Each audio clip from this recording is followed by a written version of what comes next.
J'ai une très bonne pensée à partager avec vous aujourd'hui qui va interpeller beaucoup au travers le monde. C'est comment il est important d'être attentif et d'être vigilant, avoir les yeux ouverts pour découvrir les besoins et comment être la réponse de Dieu par rapport à ces besoins-là. Et je commencerai avec un témoignage, avec une histoire très fascinante. L'un de mes collègues voyageait à Toronto une fois.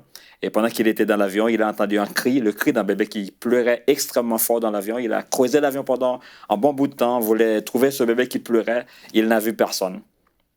En ce temps que tout le monde était assis calmement en train de lire les journaux, en train de parler les uns avec les autres, il n'avait rien vu. Il n'avait pas vu le bébé. Pendant qu'il était allé aux toilettes, voir si le cri a été aux toilettes, le cri le suivait aux toilettes. Il est revenu dans son siège. Il s'asseyait dans son siège, perturbé par ce cri, qui criait extrêmement fort.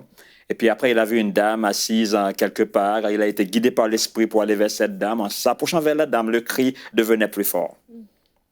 En s'asseyant auprès d'elle, c'est comme s'il y avait un cri qui sortait du ventre de la dame. Et puis là, elle commençait par parler à la dame, quelle a été son mission. Il s'est rendu à Toronto pour prêcher dans une église. Il est pasteur et la dame a été ouverte dans sa conversation en lui disant qu'elle aussi en mission pour faire l'avortement d'un bébé. Et puis, le pasteur lui a expliqué son expérience, comment il avait entendu un cri très fort dans l'avion. La dame se rappelait qu'elle avait vu le monsieur balader, chercher et creuser. Et puis là, le monsieur lui a dit, Dieu a un plan pour ton bébé. Ne fais pas cet avortement parce que Dieu a un plan pour le bébé. Et la dame, elle a été ouverte pour être exposée à un tel enseignement parce qu'elle a pu vivre son expérience dans l'avion. Et puis, elle a dit, bon, je vais garder le bébé, sinon que Dieu a un plan pour ce bébé-là. Elle a changé d'avis. Elle a dit qu'elle ne va pas avorter le bébé malgré ses parents et son copain lui avait demandé de faire tout ce qui était possible d'enlever le bébé. Elle avait dit, je vais garder le bébé pour que le plan de Dieu s'accomplisse dans sa vie. Et puis, elle a gardé le bébé. Soudainement, le cri s'arrêtait. Et aujourd'hui, on peut voir comment est-ce que le cri d'un bébé s'est arrêté parce qu'il y avait une nouvelle résolution qui avait été prise. Je pense qu'il y a d'autres cris qui se font entendre aujourd'hui. Il y a beaucoup de projets qui vont être avortés parce que quelqu'un n'a pas été attentif, quelqu'un avait fermé ses yeux et ses oreilles, quelqu'un n'a pas été ouvert à l'Esprit de Dieu, quelqu'un n'a pas été prêt pour être la voix et la réponse de Dieu sur la terre. Et j'aimerais vraiment encourager chacun d'entre vous qui me regarde actuellement d'être attentif parce que l'homme a été toujours la solution de Dieu pour quel que soit le problème. Quand Dieu entend un cri, il va amener ce cri-là dans les oreilles de quelqu'un pour qu'il réponde à cette responsabilité, et à cette mission. Il y a bien de cris qui se faisaient entendre sous l'Ancien Testament. Dieu n'avait pas répondu directement, il passait par des hommes. Quand le cri des murailles de Jérusalem avait été monté dans ses oreilles, il a amené le cri dans les oreilles de Néhémie. Et le cri pour la reconstruction du temple de Jérusalem, Dieu il a amené le cri dans les oreilles d'un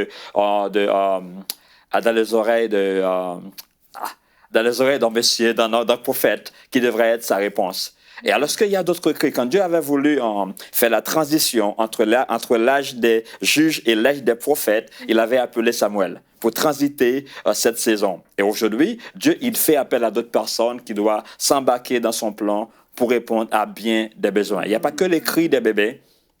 Il y a aussi les cris des communautés qui sont démantelées, qui sont découragées, qui sont déconnectées.